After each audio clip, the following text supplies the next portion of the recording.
I'm rolling right now. Say your name and Michael Brewer, Brewer and Shipley. And I understand this is 40th anniversary here of your song "One Toke Over the Line." Is that right? It is the 40th anniversary of our song "One Toke" and also our Tarkio album that we named after this town. I was going to ask you, how is Tarkio Road different now than it was 40 years ago? Is it still a mother? Well, it is still a mother. Actually, it's underwater, part of it, and it's Interstate 29 now instead of just a little state highway.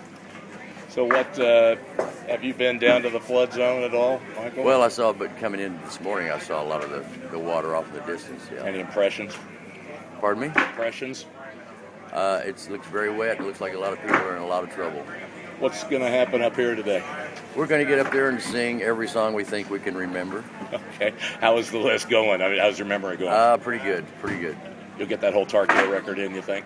Well, I don't know about that. We recorded a whole bunch of albums, so we'll do a little bit from as many of them as like I said, as we think we can remember. I was reading from your website, there was a link to the Ben Fong Torres article in Rolling Stone about the whole hubbub in radio after your song was listed as subversive. What did you think when the vice president came out and named you by name? We thought it was pretty funny, and we never met him, but we said thank you, Spiro Agnew, very much for the publicity. Okay. And what about radio stations afterwards? It looked to me like they kind of caved just a little bit. Some of them did and some of them didn't, but fortunately a lot of people decided to go ahead and play it anyway. And it's still being played all around the world today, and Spiro Agnew and Richard Nixon are dead and gone.